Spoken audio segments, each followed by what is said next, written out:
Wounds 3 men driving on a local interstate, and now police want to know who pulled the trigger.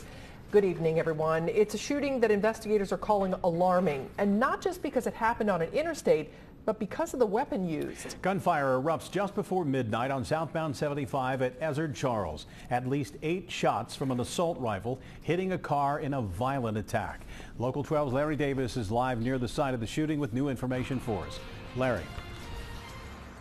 Hi, Rob. Well, this stretch of southbound 75 at Ezard Charles Drive was closed for some time this morning while police processed the crime scene here. Now, police say there is no indication that there was any type of road rage going on at the time of the shooting, and they stress they do not believe that this was a random shooting. Tabitha Beebe stopped to help after she noticed a car stopped on the high-speed berm of I-75. Then we pull up a little bit further, and there's a car right here. And there's a guy standing outside saying that we've been shot. Beebe called 911 after seeing all 3 men inside the bullet-riddled Altima were shot. A bullet hit the driver in the chest. 2 passengers had less serious wounds. The shooting on a busy highway has police concerned in a big way. This is extremely alarming for us. I mean, very, very unusual. In this particular instance, when we recovered shell casings at the scene, looks like an assault rifle was used. So we just don't see this kind of thing. Cincinnati Police Captain Mike John says the victims are cooperating. They say they stopped at a Mount Airy gas station before the shooting, but gave no indication of any altercation. As they traveled down the interstate in a caravan to a birthday party in the East End, someone opened fire. They say they did not get a description of suspects or a vehicle. Police say gunfire from an assault rifle on an interstate could have had an even worse result.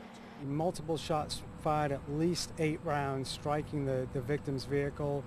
You would anticipate there's probably a number of rounds that probably didn't strike the vehicle that went somewhere, and we don't know where they went. Police say they checked traffic cameras on the interstate, but they did not record the shooting. Investigators say there were no witnesses. Tabitha Beebe was glad she could help, but is tired of all the violence. This just needs to stop. All this violence needs to stop. It's crazy.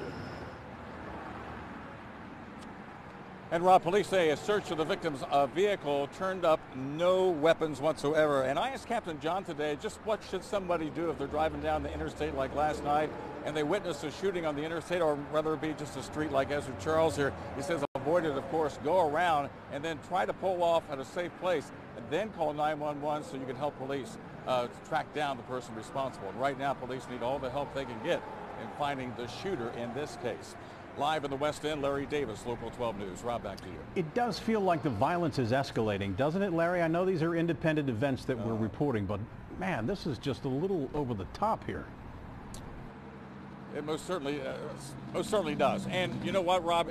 This was a shooting on the interstate, and if you recall, just I think a couple of months ago, we had another shooting on I-75 in Laughlin. Now, I asked Cincinnati Police whether there might be any connection there. They say that they would be shocked if there was. And I also talked to the Laughlin Police Chief, and he has yet to talk to investigators. But right now, they doubt that that is the case. But you're right. It does seem like things are stepping up quite a bit. Larry Davis, thanks very much. The driver of the car who was shot in the chest is in serious but stable condition. Bullets hit 2 passengers in the hand and the wrist. A 4th ran from the scene.